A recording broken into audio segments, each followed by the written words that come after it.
Chapter 27. A meaningful life is a life with meaning. I knew that my heart and mind would always be tempted to feel anger, to find blame and hate, but I resolved that when the negative feelings came upon me, I wouldn't wait for them to grow or fester. I would always turn immediately to the source of all true power. I would turn to God and let His love and forgiveness protect and save me. Immaculée Ilibagiza, Left to Tell, Discovering God Amidst the Rwandan Holocaust. I found hope in survivors' testimonies. I quickly realized that my own experiences paled in comparison to those of these brave survivors.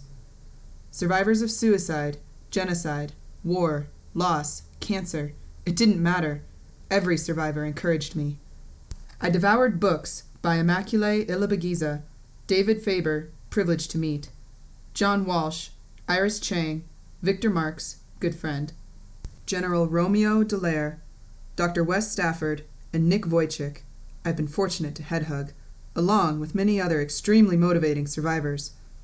Read a book by any one of these authors, and you should have an entirely new perspective on life. I know I did. If you doubt this, watch one episode of I Survived on Bio, the biography channel. If you're consistently depressed, compare your life with those of the women in North Korea, explained in Eyes of the Tailless Animals.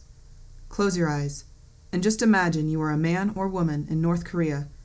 You're literally plucked off of the street, receive trumped-up false charges, and are forced into a labor camp.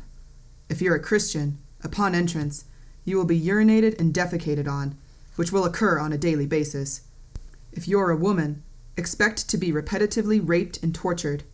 If you are unfortunate enough to become pregnant, expect to be kicked and punched in the belly to induce a miscarriage. If you make it to delivering on the cold floor, no matter how much you may beg or plead for your infant to be spared, your screams and shrieks will fall upon deaf ears. The cold-blooded, brutal soldiers enthusiastically prepare themselves nightly to twist baby necks. This means killing all newborns straight away, because these animals, prisoners, didn't deserve to breed. I couldn't read these facts and willingly complain about my own life. By comparison, I had a silver spoon bobbing out of my mouth and lived in ease. The most inspirational and motivational person who changed my life and helped me through some of my darkest days was Dr. Viktor Frankl, a renowned Austrian neurologist and psychiatrist who lived through years in Nazi concentration camps. Viktor explains how humans have the capacity to creatively turn life's negative aspects into something positive or constructive. Viktor Frankl, Man's Search for Meaning, page 139.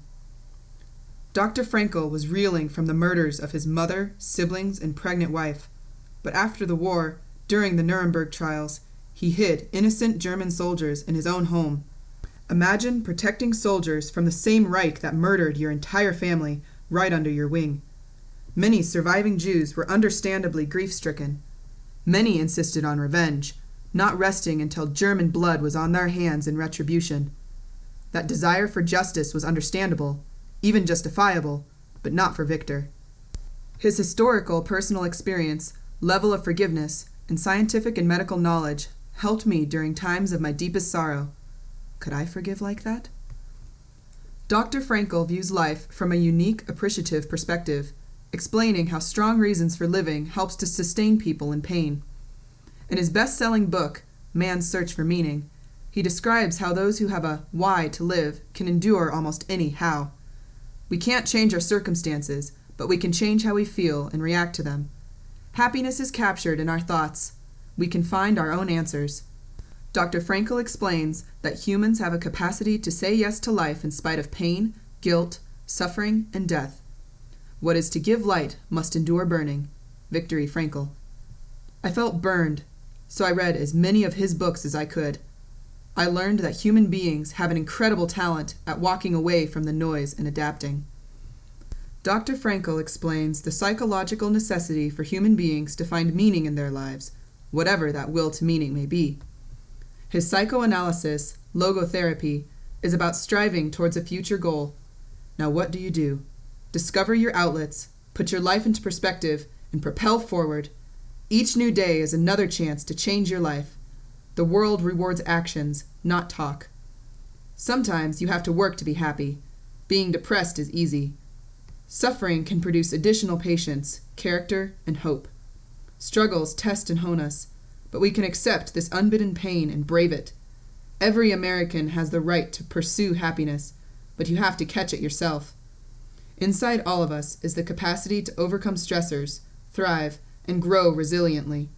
When life gives you 1,000 reasons to cry, show life that you have 1,000,000 reasons to smile. Don't waste who you are, your purpose, and the gifts you've been given. What role do you play on this earth? What contribution can you make? Sometimes, in order to get help, we have to give help. Have you ever wondered how people in developing nations, where many lack the most basic of needs and are living in unsanitary conditions, have an unshakable will to live?